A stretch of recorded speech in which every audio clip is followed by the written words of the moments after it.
sur mon lit à bouffer sa langue en buvant grand mon whisky. Quant à moi, peu dormi, vie débris, mais j'ai dû dormir dans la gouttière où j'ai eu un flash. En 4 couleurs. Allez hop, un matin.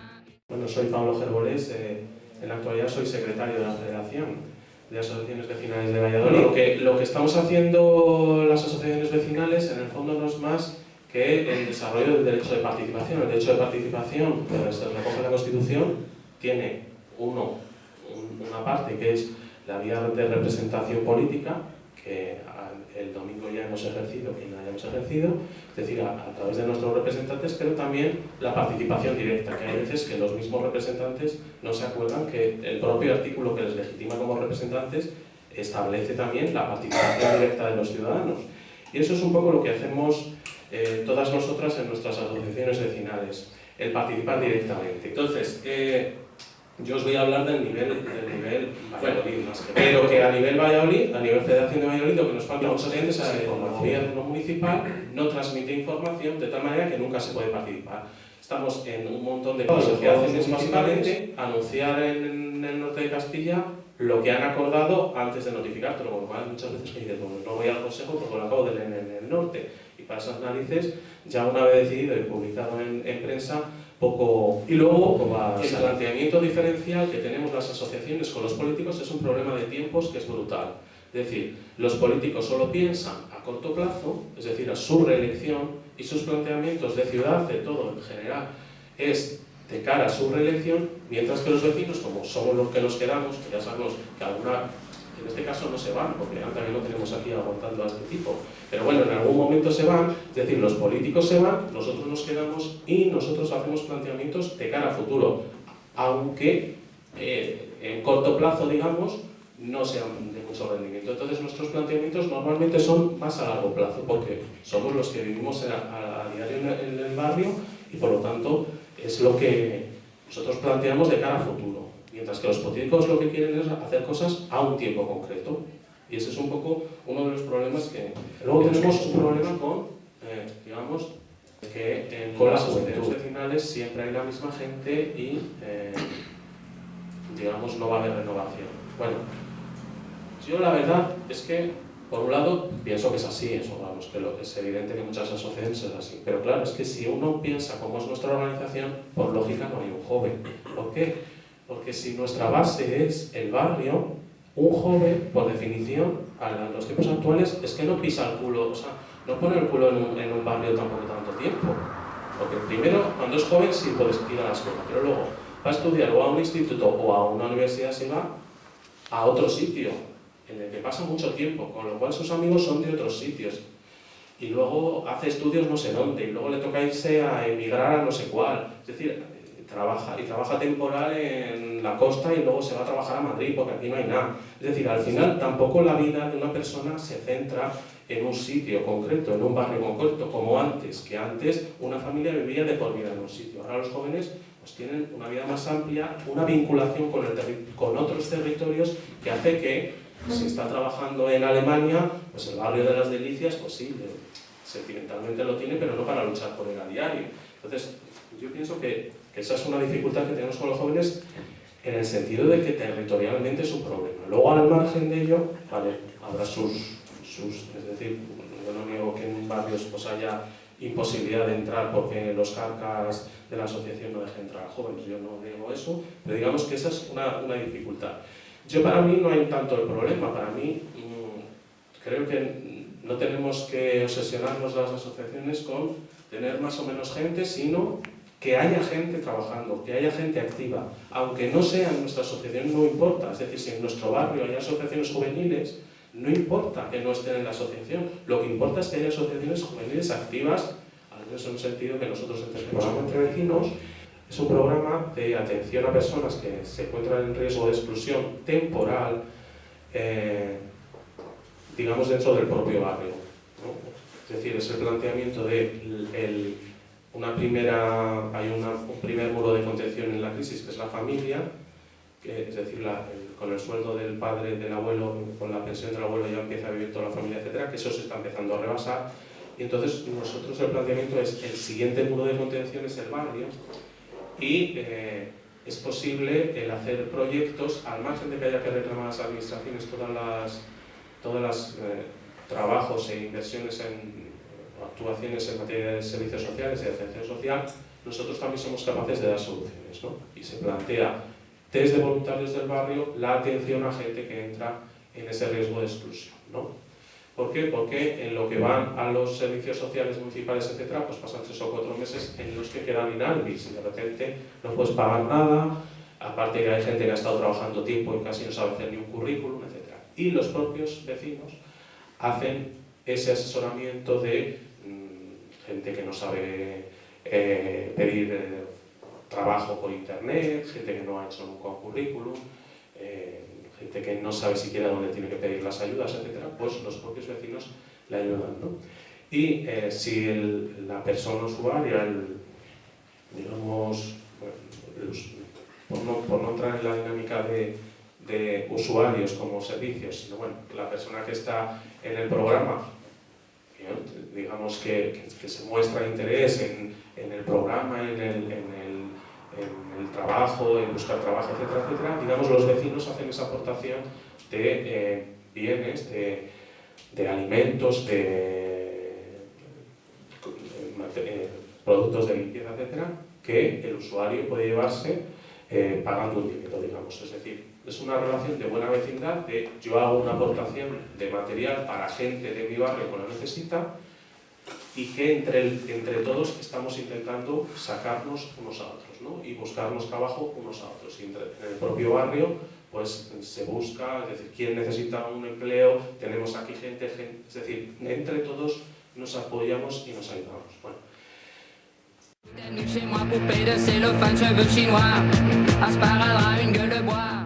Buenas tardes. Bueno, yo me llamo Diego Moral, soy de la Asociación Estudiantil Estudiantes de Derecho por la Universidad Pública. A mí me dijeron que tenía que hablar de educación, claro, que el problema es hablar de la educación y limitar el espectro, porque si hablamos de educación, pues hay pocas cosas que no se puedan incluir en educación. Podemos tener la idea de educación como todo lo que controla y desarrolla el Ministerio de Educación, es decir, la educación primaria, secundaria, universitaria, formación profesional, etcétera, etcétera, etcétera, que ese sería un concepto bastante estricto del término educación, y luego el término educación en un sentido mucho más amplio, la educación de todo lo que aprendemos los ciudadanos, los trabajadores, durante toda nuestra vida, desde que nacemos, que es mucho más de lo que aprendemos en el colegio o en la universidad o en cualquier centro educativo. Y también me dijeron que tenía que hablar de los recortes. Y claro, si hablas de los recortes y de las reformas educativas, pues hombre, hablar de los recortes es bastante sencillo cuando hablamos de la educación en sentido estricto, porque como hemos podido ver todos en las últimas leyes de presupuestos generales que se dictan cada año, tanto a nivel estatal como autonómico, pues hemos visto evidentes recortes de educación. Recortes en educación directos, de forma directa en el presupuesto, recortes de becas, sí que hay recortes, como todos podemos comprobar. Pero en el sentido amplio no lo veo tan claro, porque si bien es cierto que nuestra educación directa, en la que recibimos en los centros educativos, utilizaré el término centros educativos para no alargarme demasiado, el presupuesto se reduce y las políticas educativas se modifican, no creo que en la educación, en otros aspectos, esté dejando de recibir un ingente presupuesto. Y con esto pues me estoy refiriendo principalmente a la publicidad, a la publicidad y a todo el dinero que están gastando en medios de comunicación, a través de, en muchos casos, de las partidas del Estado, para educarnos. Madre mía, si esto, cuando hablan de países socialistas que reeducan a los niños y los jóvenes para decir que claro que es eso, decir como si aquí no se hiciese, como si esto fuese el paraíso de la libertad, cuando bueno, la libertad en un sistema capitalista, como todos sabemos, te da a tener dinero. Al estar patrimonializados los derechos, eres libre si tienes pasta. Y si no tienes pasta, pues no eres libre. Yo soy estudiante universitario. Y es que se da una situación, y se está dando una situación muy concreta con todo esto que está ocurriendo ahora con el tema de de las becas y las matrículas. Las becas que, bueno, para los que no estéis familiarizados con las becas son una broma de mal gusto, independientemente de quién la reciba y quién la pida. Porque becas, salía hace poco en un periódico, un joven que tenía una nota media de 9 y pico, con sus padres en paro los dos, desgraciadamente, cobraba la renta básica hasta de 426 euros, y del año pasado a este, según el señor Bern, ha subido el dinero de las becas, pues ha pasado de cobrar 6.100 euros a 4.900. Bueno, claro, si dice 6.100 euros así, suena ganga, pero es que claro, 6.100 euros en 10 meses que dura el curso es 610 euros al mes. Y es tan significativo como que está por debajo del umbral de la pobreza. Habría que empezar a pensar que las becas no son una limosna, son para que una persona pueda estudiar. Y luego una cosa que se han sacado de la manga, que es las partes variables estas que dan, que bueno, es un cachondeo porque creo que nadie ha conseguido entenderlas todas hasta ahora, ni el que la recibe, ni el que hizo la fórmula. Creo que nadie entiende esa fórmula. De hecho, dada la situación, yo voy a poner mi ejemplo personal. A mí me llega la situación en la que yo tengo una nota media bastante justa para que me den una beca, bastante muy justa, y tengo la fortuna de que mis padres trabajan y vivo aquí en Valladolid, y a mí me dan 600 euros al año, un poco más. Voy a hablar del sistema de tasas. Bueno, las tasas, como todos sabemos, es esa cosa que suben todos los años, aunque todos los políticos dicen que no la suben, y nadie tiene la culpa, salvo el rector, el que estaba, porque le han quitado. Y ahora, bueno, yo cuando entré a la facultad, mi matrícula valía 500 euros. La de este año, 1.100. Son 5 años de diferencia. 4 cursos.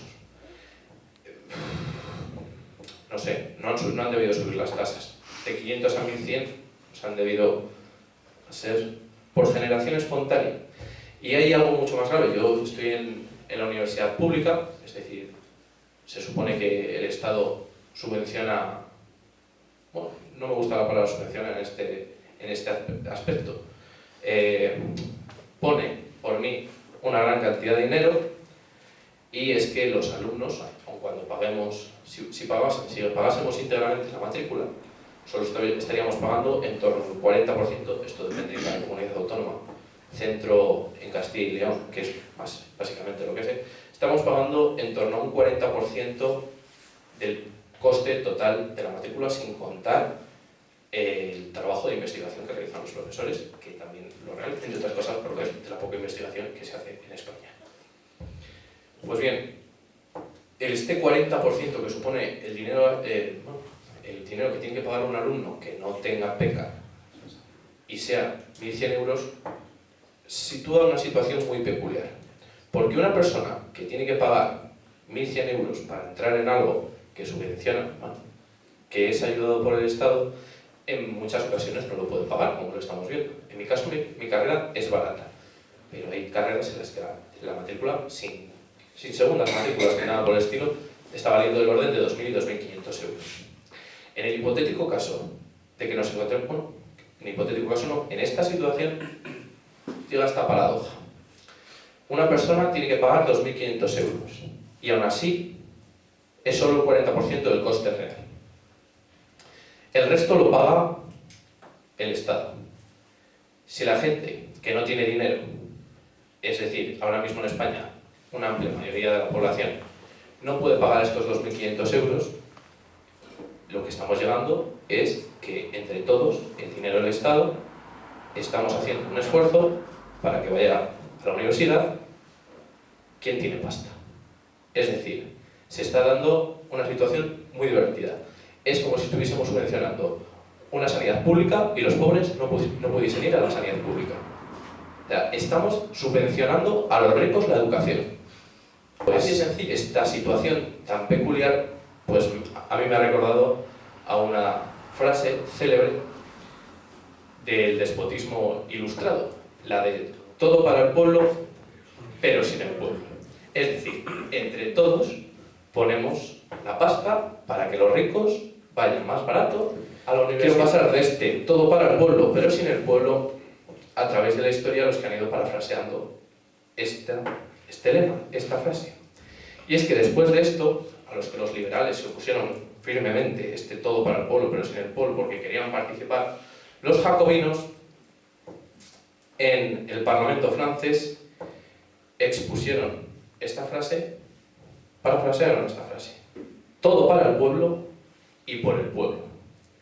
No obstante, posteriormente, en el siglo XIX, Abraham Lincoln, en la batalla de Gettysburg, dijo, para vengar a sus tropas, gobierno del pueblo, parafraseando la frase, gobierno del pueblo, por el pueblo y para el pueblo. La última vez que se ha parafraseado esta frase. Todo el poder para los jóvenes. Sin duda, como he dicho, la educación no es cosa solo de los centros educativos.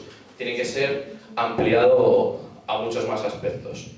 El fundador del Partido Comunista Italiano, Antonio Gramsci, hablaba de que tenía que haber intelectuales orgánicos que difundieran las ideas socialistas por el mundo.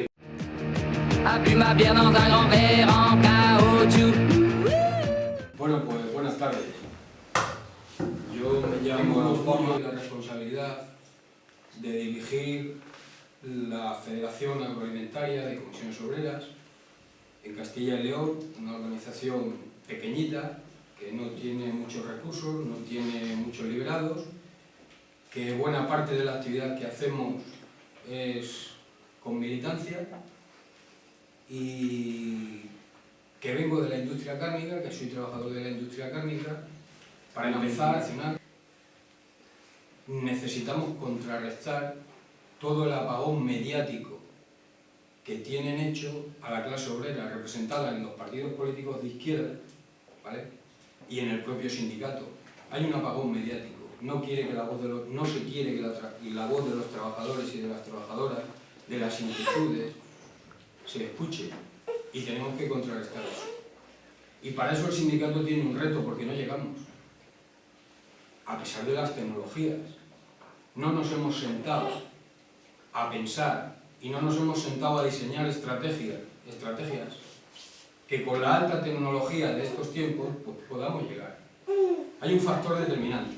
Mirad, tenemos miles de afiliados y afiliadas y tenemos cientos de delegados y delegadas. Esos son nuestros terminales de los centros de trabajo, en la calle y en la sociedad. Y tenemos ese reto, el conectar con ellos. El correo electrónico, el WhatsApp, Twitter, pero no nos hemos parado a diseñar eso.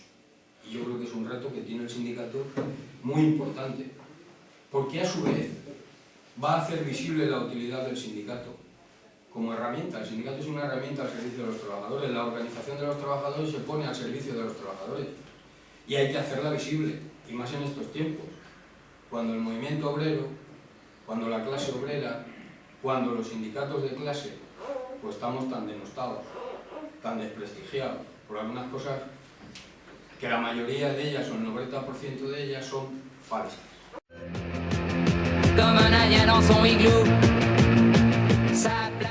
Me presento, me llamo Javier Ramos, soy licenciado en Historia y secretario político en los Juventudes Comunistas en Castilla. Cuando surge la industria es cuando surge la clase trabajadora. En el siglo XIX, como me dicen, pero ya antes empezó a desarrollarse un poco de industria, porque si no, no había recursos. Se desarrollaba la industria y lo que se fabricaba en esa industria se exportaba. España era básicamente agraria, ganadera, pero en localidades costeras del norte y del este empezó a desarrollar una pequeña industria para exportar y empezaron ahí a situarse, no me atrevo a decir todavía fábricas, pero sí establecimientos artesanías, bueno sí, las primeras fábricas, telares, etcétera, etcétera, con la idea de exportar. Claro, en el sur no se ponían puertos porque, bueno, exportar a Camerún en aquella época, pues no, se exportaba a Europa, por el Mediterráneo, por el norte, etcétera, etcétera. Y bueno, mientras empezó a generar esa industria en la periferia, pues regiones como la actual Castilla y León en aquella época seguía siendo agraria. Siglo XIX, las revoluciones liberales, ya se había desarrollado de forma suficiente la industria, ya no se podían sostener las anteriores estructuras de la misma manera. Pues bueno, cambian las estructuras políticas, llega el liberalismo, llegan las revoluciones liberales y llega el capitalismo. El capitalismo ya asentado como modo de producción propio de España. El capitalismo llevaba desarrollándose mucho antes, no es que el capitalismo se desarrolle de un día para otro, por supuesto, pero en el siglo XIX fue su asentamiento, en España y en todo el mundo. ¿Qué pasa? Pues que con el capitalismo se dice, no podemos mantenernos siendo el eterno país agrario, la poca industria que tenemos que seguir desarrollándola. Y continúan desarrollando industria, pero continúan desarrollándola en los mismos lugares. Y como, bueno, la industria de España, utilizando una palabra que está muy en boga ahora, no era competitiva, que digamos, pues bueno, tampoco reportaba grandes beneficios, además los gastos eran continuos, que si la guerra en Cuba, que si tal, que si cual. Entonces, bueno, las vías de transporte no se desarrollaron. Ça plane pour moi.